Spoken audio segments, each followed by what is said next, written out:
Halo teman-teman, di konten kali ini saya akan sedikit sharing bagaimana cara menentukan gaji. Di sini sudah ada kriteria gaji untuk pendidikan S1 dan S2, dan kita ingin mematchkan ketika S2 gajinya berapa, S1 gajinya berapa sesuai dengan kriteria yang ada di atas.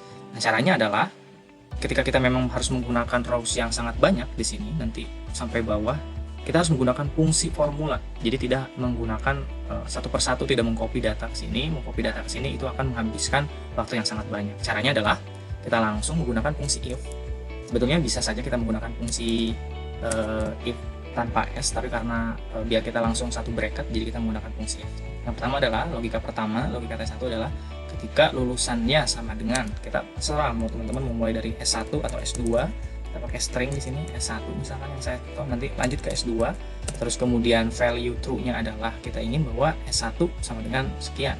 Maka logika cerunya itu kita harus menggunakan fungsi absolute di sini agar ketika kita proses drag ke bawah, dragging ke bawah itu kolomnya tetap stabil, row dan kolomnya tetap stabil di D2 ini.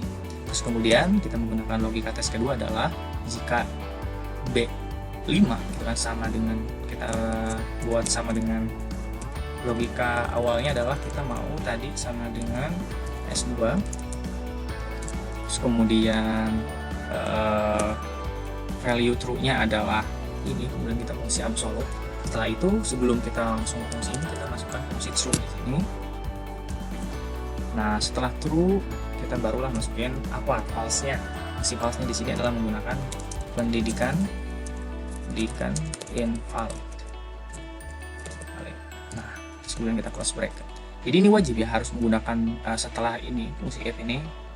Nah, jadi ketika semua ini fungsi ini benar, maka dia akan memberikan hasil yang ini. Jika memang fungsi ini dari total ini itu salah, maka dia akan memberikan hasil ternyata pendidikan invalid. Nanti kita akan, nah itu akan menghasilkan, nah kita udah fungsi absolute, semuanya udah absolute, kita drag ke bawah. Nah teman-teman, saya sudah menggunakan di sini ada rumus untuk kalkulasi ya.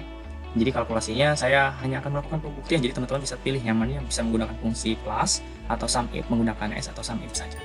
Langsung kita double klik. Nah, secara otomatis ini akan mengkalkulasi secara. Nah, jika kita mau coba misalkan di sini pendidikannya S3, coba buktikan, terus kemudian kita, nah, secara otomatis pendidikan invalid karena memang di luar daripada ketika value-nya adalah false. Kayak gitu. Nah, saya akan menggunakan fungsi flash di sini adalah kita gampang banget. Di sini hanya setelah sama dengan kita masukin kolom-kolom yang S1 tambah sampai seterusnya, terus kemudian yang S2 tambah dan seterusnya. Bagaimana kalau misalkan rows-nya sampai 1000, apakah mungkin kita harus menambahkan satu persatu?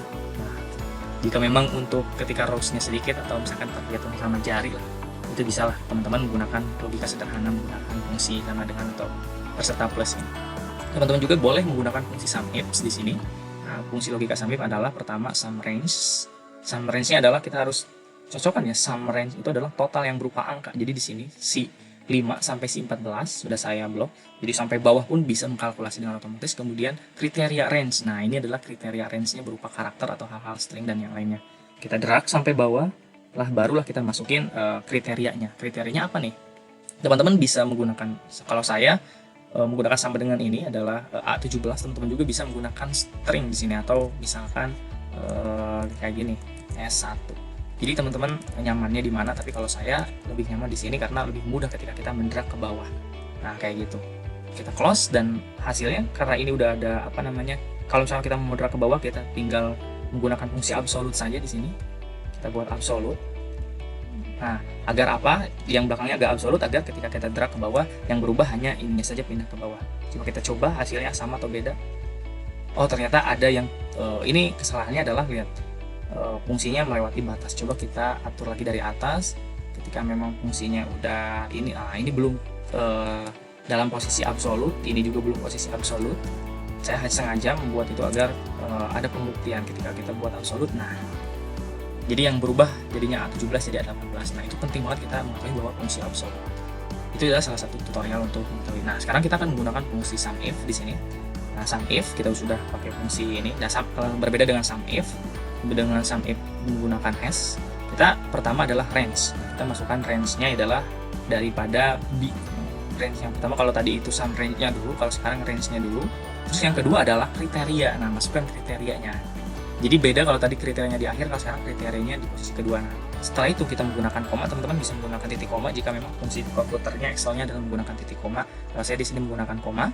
Terus kemudian kita semuanya menggunakan absolut ya, kecuali yang ini, yang tadi kriterianya. Nah ini menggunakan absolut semuanya, daripada inilah sum range-nya. Nah jadi yang terakhir adalah sum range, yang ini yang tengah adalah kriteria kita ini.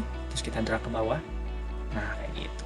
Jadi gampang. Jadi kalau memang ini teman-teman misalkan ada yang SMA dan S3, terus kemudian dan hal-halnya SMP, kita teman-teman itu sangat gampang banget menggunakan fungsi ini ketika memang menggunakan ketika pekerjaan-pekerjaan yang bersifat dengan data yang sangat besar. Teman-teman juga bisa logikakan, tidak hanya harus gaji, sebetulnya bisa jadi nilai, atau misalkan rata-rata, atau misalkan uang jajan teman-teman, misalkan untuk setiap pengeluarannya masing-masing punya kriteria.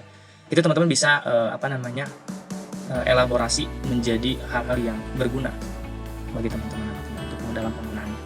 Oke, mungkin itu saja dari saya. Jika memang ada kesalahan, mohon dimaafkan, dan boleh teman-teman komen di chat jika memang ada kesalahan dari penyampaian yang saya sampaikan. Kurang lebihnya mohon maaf. Terima kasih.